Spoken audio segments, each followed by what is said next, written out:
ముఖ్యంగా ఈ సినిమా చూస్తే ఆ ట్రైలర్ చూస్తే ఆ వైకుంఠం నుంచి దిగి వచ్చిన వెంకటేశ్వర స్వామి, ఆ పక్కనే హీరో శ్రీకాంత్ గారు, మిస్టర్ మిడిల్ క్లాస్ అంటాకి నాకు ఆ ఫోటో చూసినప్పుడు వాళ్ళిద్దరూ వాళ్ళ చేయి పట్టుకుని నడుస్తూ వస్తుంటే ఒకే ఒక స్టిల్లు నాకు ఇప్పటి వరకు గుండమ్మ కథలు ఎన్టీ రామారావు గారు, ఎస్వి రంగారావు గారు, నాగేశ్వరరావు గారితో ఒక స్టిల్, అది ఎవర్ గ్రీన్ ఎన్ని సినిమాలు వచ్చినా. కానీ దాని తర్వాత అద్భుతమైన స్టిల్ ఇది. నాగేశ్వర రెడ్డి గారు ఇది సినిమా ఇది బ్రహ్మాండంగా సక్సెస్ అవుతుంది. హిట్లో మీరు ఆ ఫోటోతో పెట్టి ఒక అందరికీ షీల్డ్ అందించండి, అందరికీ చాలా బాగుంటుంది అది. ఇక వెంకటేశ్వర స్వామి గురించి చెప్పాలంటే, వెంకటేశ్వర మహత్యంలో రామారావు గారు చేస్తే ఆ రోజుల్లో కలియుగ వెంకటేశ్వర స్వామి అన్నారు. ఇప్పటికీ అదే ప్రపంచవ్యాప్తంగా నందమూరి తారక రామారావు గారికి ఉన్న పేరు అది. పౌరాణిక పాత్రలకి ఆయన పెట్టిన ఇది మాట. ఆ తర్వాత అన్నమయ్య వచ్చేటప్పటికి సుమన్ గారిని వెంకటేశ్వర స్వామి గెటప్లో వారిని నడిపించింది రాఘవేంద్రరావు గారు, అది సూపర్ హిట్. తర్వాత రాజేంద్ర ప్రసాద్ గారితో ఇప్పుడు అక్కడంటే అన్నమయ్య సినిమా రాఘవేంద్రరావు గారు అసలు బ్రహ్మాండంగా ఆ లైటింగ్ కానీ అవి కానీ, అంటే ఇక్కడ గరుడవేగ అంజి గారు దానికి మించి చేశాడు అద్భుతంగా.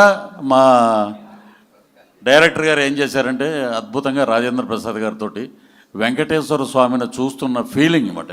ఆయన ఏంటంటే అద్భుతమైన నటుడు, పద్మశ్రీ కూడా వచ్చింది ఇటీవలే.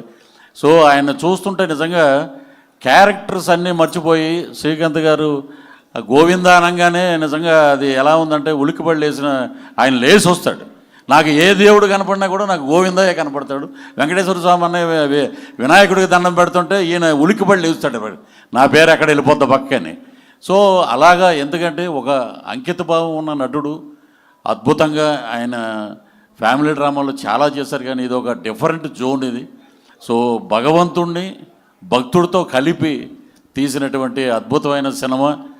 మా డైరెక్టర్ గారు ఈ సినిమా, నాగేశ్వర రెడ్డి గారు ఈ సినిమా కంబ్యాక్ ఇది కాదండి, అది ఆయనకి చాలా చిన్న గ్యాప్ తీసుకున్నారు అంతే. ఇది పెద్ద హిట్ అవుతుంది. సో ఎందుకంటే ఆ దేవుణ్ణి నమ్ముకునే, ఆ దేవుడికి ఎక్కువ ఎక్కువ క్షేత్రాలు తిరిగే మనకున్న హీరోల్లో శ్రీకాంత్ గారు ఒకళ్ళు. ఎక్కడికి వెళ్ళినా ఆయన చాలా చోట్లకి వెళ్తుంటారు. సో అంకిత భావం, డెడికేషన్ తోటి పనిచేశారు ఈ సినిమాలో. అలాగా రాజేంద్ర ప్రసాద్ గారు ఓ పక్కన మా శ్రీకాంత్ గారు, నిజంగా అందరూ ఈ సినిమాలో మాకు అవకాశం రావటం నిజంగా గొప్ప అదృష్టం. నేను డైరెక్టర్ గారిని అడిగా, షూటింగ్ ఏమండి ముందు 2 రోజులు కరీంనగర్ అండి, తర్వాత హైదరాబాద్ అని. బయలుదేరి సిద్దిపేట రాగానే ఏమండి మీరు ఒకడు చూపిస్తానండి ఒకళ్ళని అన్నాడు. చూపిస్తే దాంట్లో ధనరాజు, ఆ టీ స్టాల్లో ఉంది ధనరాజు ఫోటో మొబైల్లో. వారిని మీరు భలే చూపించారే, ధనరాజు భలే ఉన్నాడు దీంట్లో అనుకున్నాను. నిజంగా స్క్రీన్ మీద చూస్తే అద్భుతంగా ఉన్నాడు తను. సో ఎందుకంటే మా ఊరే తాడేపల్లిగూడెమే తనది కూడా. సో ఆలీ గారు, ఇక్కడ రఘుబాబు గారు రాలేదు, రఘుబాబు గారు, అలాగే సునీల్ గారు ఈ సినిమాలో మా అద్భుతంగా అందరినీ క్యారెక్టర్ల వైజ్గా పెట్టారు. నిజంగా చాలా హ్యాపీ.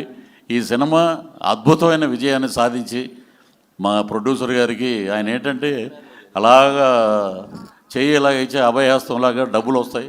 మా డైరెక్టర్ గారికి 10 సినిమాలు వస్తాయి. మా హీరో గారికి ఇదొక, ఆయన చేసే క్యారెక్టర్లో ఇదొక అద్భుతమైన హీరో పాత్రగా మిగిలిపోతుందని మనస్ఫూర్తిగా ఆ భగవంతుని ప్రార్థిస్తూ, ఆ వెంకటేశ్వర స్వామిని ప్రార్థిస్తూ మా సినిమా జూలై 17వ తారీఖున రిలీజు అద్భుతమైన ఘన విజయం సాధిస్తుందని మనస్ఫూర్తిగా కోరుకుంటూ